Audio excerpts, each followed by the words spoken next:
ಅದೇ ನಾವು ಇಲ್ಲಿ ಸ್ಟೇಷನಿಗೆ ಕಂಪ್ಲೇಂಟ್ ಕೊಟ್ಟಿದ್ವಿ, ಎಲ್ಲ ಆಯಿತು. ಅವರೆಲ್ಲ ಬಂದಿದ್ರು ಅವನ ಪರವಾಗೇ ಮಾತಾಡ್ತಿದ್ದಾರೆ. ಯಾಕೆ ಹೊಡೆದಿದ್ದಾರೆ ಏನು ಅಂತ ಏನೂ ಕೇಳ್ತಾ ಇಲ್ಲ, ಏನೂ ರೆಸ್ಪಾನ್ಸ್ ಮಾಡ್ತಾನೇ ಇಲ್ಲ ಅವ್ರು ಯಾರು.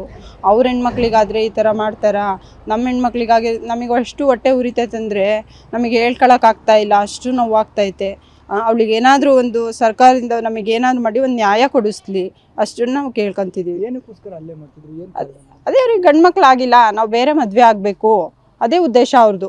ಗಂಡು ಮಕ್ಕಳಾಗಿಲ್ಲ ನಮಗೆ, ಇವಳನ್ನ ಕರ್ಕೊಂಬಂದಿರು ಇಟ್ಕೊಂಡ್ರೆ ಬರೀ ಹೆಣ್ಮಕ್ಳು. ಇನ್ನೂ ಆಪ್ರೇಷನ್ ಸಹಿತ ಮಾಡಿಸಿಲ್ಲ ಅವಳಿಗೆ. ಮಾತ್ರೆ ನುಂಗ್ಸೋದು, ಅಬಾಷನ್ ಮಾಡಿಸೋದು, ಅವಳಿಗೆ ಪದೇ ಪದೇ ಹಿಂಗೆ ಇಟ್ಕೊಂಡು ಹೊಡಿಯೋದು, ಓಡಿಸೋದು. 3 ತಿಂಗಳು, ಈಗ 3 ತಿಂಗಳು ಚೆನ್ನಾಗಿರ್ತೀನಿ ಅಂತ ಕರ್ಕೊಂಬರೋದು ಬಂದು, ಈಗ 3 ತಿಂಗಳು ಆದ್ರ ಮೇಲೆ ಹೊಡೆದು ಓಡಿಸೋದು, ಮಕ್ಕಳಿಗೆಲ್ಲ ಹಿಂಸೆ ಕೊಡೋದು, ಮಕ್ಕಳಿಗೆಲ್ಲ ಹೊಡಿಯೋದು, ಅವರಿಗೆಲ್ಲ ಟಾರ್ಚರ್ ಮಾಡೋದು, ಈ ಥರ ಎಲ್ಲ ಮಾಡಿದ್ದಾನೆ. ಆ ಮಕ್ಕಳನ್ನು ಕೂಡ ಕೇಳ್ರಿ, ಅಪ್ಪನೇ ಬೇಡ ಅಂತ ಹೇಳ್ತವೆ ಮಕ್ಕಳು.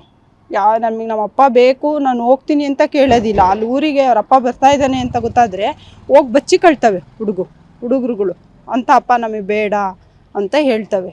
ಇವನು ನನ್ನ ಅಮೇರಿಕದಲ್ಲಿ ಓದಿಸ್ಬೇಕು ಮಕ್ಕಳನ್ನ, ಈ ಥರ ಮಾಡಿಬಿಟ್ಟು ಅಮೇರಿಕದಲ್ಲಿ ಓದಿಸೋದ ಇವನು. ಈ ಥರ ಎಲ್ಲ ಮಾಡ್ತಾನೆ. ಅವನಿಗೆ ಏನಾದರೂ ಮಾಡಿ ಅವನಿಗೆ ಶಿಕ್ಷೆ ಆಗಲಿ. ಅಲ್ಲೇ ಮಾಡಲಿಕ್ಕೆ ಕಾರಣ ಏನು? ಹೊಡೆಯೋದಕ್ಕೆ ಅದೇ ಅವರ ಅಪ್ಪ ಅವ್ರ ಅಣ್ಣ ಅವರು ಹೇಳ್ಕೊಡ್ತಾರೆ. ಅದೇ ಹೇಳ್ಕೊಟ್ಟಿದ್ದಕ್ಕೆ ಅವ್ನು ಬಂದು ಹೊಡಿತಾನೆ. ಬಂದು ಹೊಡಿಯೋದು. ಬರೀ ಕಾರಣಗಳು ಹುಡ್ಕೋದು, ಅಡುಗೆ ಮಾಡಿಟ್ಟಿಲ್ಲ, ಊಟಕ್ಕಿಟ್ಟಿಲ್ಲ, ಈ ಥರ ಎಲ್ಲ ಹೇಳೋದು. ಇವನು ಭಾಳ ಇದು ಮಾಡೋದು, ಹಿಂಸೆ ಕೊಡೋದು, ಅವಳಿಗೆ ಫುಲ್ಲು ಮಾನಸಿಕ. ಅವಳ ಮೈಯೆಲ್ಲ ನೋಡೋಂಗಿಲ್ಲ ಆ ರೀತಿ ಹೊಡೆದಿದ್ದಾನೆ. ಅದು ಚಿತ್ರ ಹಿಂಸೆ ಕೊಟ್ಟಿದ್ದಾನೆ ಅವನು. ಅವನಿಗೆ ಶಿಕ್ಷೆ ಆಗಬೇಕು. ಕವಿತಾ